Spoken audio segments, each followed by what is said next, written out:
बिस्मिल्लाहिर्रहमानिर्रहीम। इल्म और अहले इल्म की फ़जीलत कुरान और हदीस से साबित है। लिहाजा इल्म सीखने के जज्बे को मज़ीद परवान चढ़ाने के लिए मदरसा रियाजुल बनात की तालिबात का एक वफ़द जामिया अक्कलकुआ हाजिर हुआ। सबसे पहले दारुत तरबियत में हाज़िरी हुई, जहाँ छोटे छोटे मासूम बच्चों को बेहतरीन अंदाज में कुरान लिखते और पढ़ते हुए पाया। मौलाना यूनुस साहब ने तालिबात की बेहतरीन रहनुमाई फरमाई। आप मुलाहिजा फरमाइए। के लिए 8 शक्लों में इसका एक मुनज़्ज़म पूरा तरीक़ा है। जैसे हुरूफ़ तहज्जी 29 है, उनको आसानी के लिए 8 शक्लों में तकसीम किया है। इसका बाकायदा जिस तरह अपने बच्चों को पूरा एक मुनज़्ज़म तरीक़ा है, बच्चों को बताया जाता है दाएं से बाएं, ऊपर से नीचे, बाएं से दाएं, ऐसा पूरा तरीक़ा है। जैसे मिसाल के तौर पर आपका पहला हुरूफ़ तहज्जी का अलीफ है, तो अलीफ से जो है तो 4 हुरूफ बन जाएगी। उसका पूरा तरीका है, बच्चों को बताते हैं कि मेरा हाथ किधर से किधर जा रहा है, आप देखिए। बच्चों को बोर्ड पे मश्क कराते हैं। जैसा आपका अलीफ अगर बन गया तो जैसे मैंने आपको कहा कि मेरा हाथ किधर से किधर जा रहा है, दाएं से बाएं, ऊपर से नीचे, फिर बाएं से दाएं, तो थोड़ा मुख्तसर सा जैसा इसको मोड़ दीजिए, आपका मीम बन गया। ऊपर से मोड़ दीजिए, मीम बन गया। नीचे से एक दायरा लगा दीजिए, आपका पा बन गया।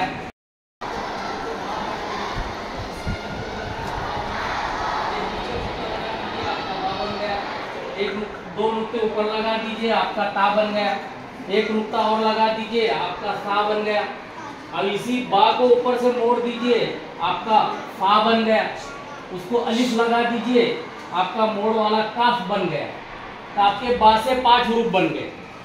जैसा आगे बताया, बा से 5 हुरूफ बन गए। इसका ज्यादातर मश्क से ताल्लुक है। जितना बच्चा मश्क करेगा उसका आसान होगा। 85 बच्चे हैं। अब हमारे पास सबक अलग अलग नहीं होता है।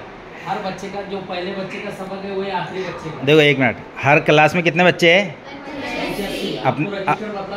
अपने हर इसके अंदर 15 से 18 बच्चे हैं। अव्वल के अंदर सिर्फ ज़्यादा है, दुआम और सुवम में सिर्फ 15 से 18 बच्चे हैं। यहाँ एक क्लास में कितने बच्चे हैं? 85 बच्चे, 80-85 बच्चे। अब हमारे पास समझ लेना 60 असातिज़ा है और 4300 तलबा है। तो आप तकसीम करके अंदाज़ा लगा सकते हैं। 4300 बच्चे इस बिल्डिंग में निगरानी में।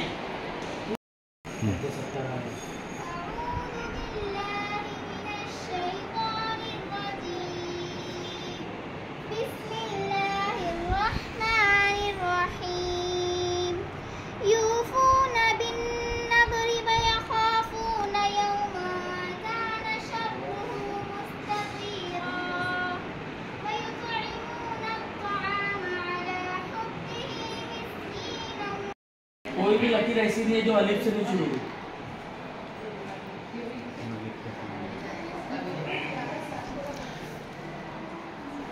माशाल्लाह, ये एक बच्चे ने पूरा कुरान हाथ से लिखा है और ख़ासियत ये है कि हर लाइन जो है वो अलिफ से शुरू हुई है। माशाल्लाह।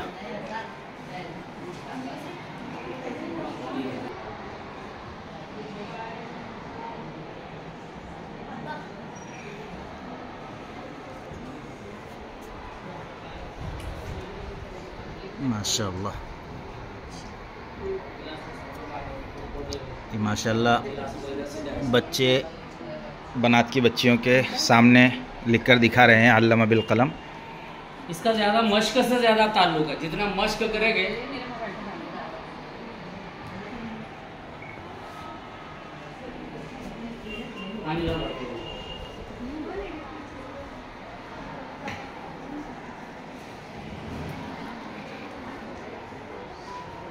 और इस साल जितने आसन कवायद तो 1900 तलबा है, वो पूरा माशाल्लाह 1900 तलबा ऐसा लिखते हैं। 1900 जी। आपने कितने दिन में हिफ्ज़ मुकम्मल किया बेटा? 101 दिन में। आपने कितने दिन में हिफ्ज़ मुकम्मल किया? 193। आपने कितने दिन में? 185 दिन में। आपने 175 दिनों में। देखो, ये नाजरा कुरान नहीं पढ़े, हाँ, पूरा कुरान ज़बानी याद किए, पूरा कुरान ज़बानी याद किए। तो अपन भी थोड़ा कोई अगर इसमें इबरत अपने लिए लेने की ज़रूरत है कि बच्चे बग़ैर देखे कुरान 101 दिन में 193 दिन में याद कर ले रहे। और अगर अपना नाजरा भी सही नहीं हो रहा है 3-3 साल 4-4 साल पढ़ने के बाद तो कितनी मेहनत करने की ज़रूरत है अपनों को। देखो बच्चा कुरान पढ़कर सुनाएगा, थोड़ा पढ़ो बेटा। पढ़ो कैसे भी। अऊज़ु बिल्लाहि मिनश शैतानिर रजीम। बिस्मिल्लाहिर रहमानिर रहीम। या अय्युहल्लज़ीना आमनु इत्तक़ुल्लाह वल तंज़ुर नफ्सुम मा क़द्दमत लिग़द। तुम पढ़ो आगे। वत्तक़ुल्लाह इन्नल्लाह ख़बीरुम बिमा तअमलून। बनात की एक बच्ची कुरान पढ़कर सुना रही है हज़रत को।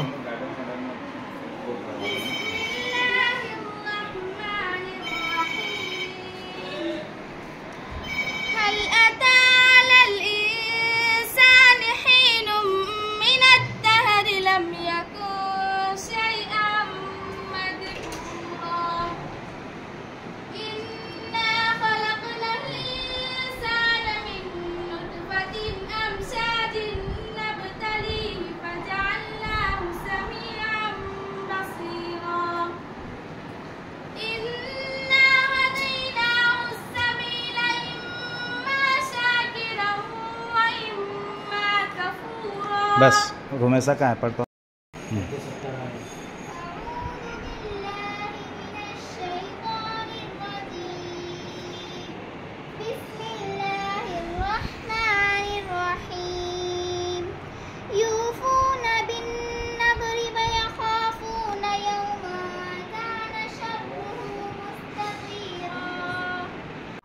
यहाँ से फारिग होने के बाद मशहूर मोटिवेशनल स्पीकर मुनव्वर जमा साहब ने तालिबात की तकरीबन आधे घंटे तक रहनुमाई फरमाई और उन्हें तालीम पर तवज्जो देने के साथ साथ मोबाइल के नुकसानात से भी आगाह किया और सोशल मीडिया जैसे व्हाट्सएप, फेसबुक, इंस्टा, स्नैपचैट जैसे मोहलिक एप्लीकेशन से तालिबात को दूर रहने की नसीहत की। साथ ही वालिदैन की खिदमत और फर्माबरदारी के लिए भी तैयार किया और तालिबात को एहसास दिलाया कि उनके वालिदैन कितनी मेहनत और मशक्क़त के साथ उनके लिए तालीम का इंतज़ाम करते हैं और फरमाया कि तुम्हारी एक गलती, एक गलत फैसला तुम्हारे वालिदैन की रातों की नींदों को हराम कर देता है, लिहाजा उनको राज़ी करने के लिए हर मुमकिन कोशिश की जाए। इसके बाद तालिबात को जामिया के बावर्ची खाने में आटा गूंधने का मशीन दिखाया गया जिसमें तकरीबन 50 किलो आटा बैक वक्त गूंधा जा सकता है। उसके बाद रोटियां बनाने की मशीन दिखलाई गई जिसमें हज़ारों की तादाद में तलबा के लिए रोटियां तैयार हो रही थी। हम हाफिज़ अब्दुल समद साहब का भी दिल से शुक्रिया अदा करते हैं कि उन्होंने बड़े ही इखलास और खुलूस के साथ बनात की तालिबात का इकराम किया और बावर्ची खाने में बड़ी ही इज़्ज़त और एहतराम के साथ तालिबात को बिठाकर बेहतरीन खाना खिलाया और उसके बाद अपने मुनफरिद अंदाज में तालिबात को बेहतरीन नसीहतें फरमाई। खाने से फारिग होने के बाद तालिबात को जामिया के दीगर शोबाजात और कॉलेजेस वगैरह बतलाए गए। इसी तरह दारुल क़ज़ा की अहमियत को भी समझाया गया। इहाते जामिया के नूरानी माहौल में वक्त गुजारने के बाद तालिबात में एक पुरअज़्म हौसला और तालीम हासिल करने के लिए कुछ कर गुजरने का जज्बा बेदार हो गया। कई तालिबात ने आज़्म किया कि हम भी अल्लमा बिल क़लम के शौबे को नंदुरबार में कायम करने में मददगार बनेगी। जामिया से वापसी के वक्त पर तालिबात की ज़बान पर जामिया और अरबाब जामिया के लिए दुआओं का विर्द था। हम दुआ करते हैं कि इस गुलशन के कामयाब माली जिससे मेरी मुराद खादिमुल कुरान वल मसाजिद हज़रत मौलाना ग़ुलाम मोहम्मद वस्तानवी साहब है कि अल्लाह उनको सेहत कामिला आजिला दाइमा मुस्तमिर्रा नसीब फरमाए और हज़रत का साए आतिफ़त तादेर हम पर बाक़ी रहे और जामिया के फैज़ से सिर्फ़ हिंदुस्तान ही नहीं बल्कि पूरी दुनिया में इनका फैज़ आम और ताम हो जाए। आमीन सुम्मा आमीन।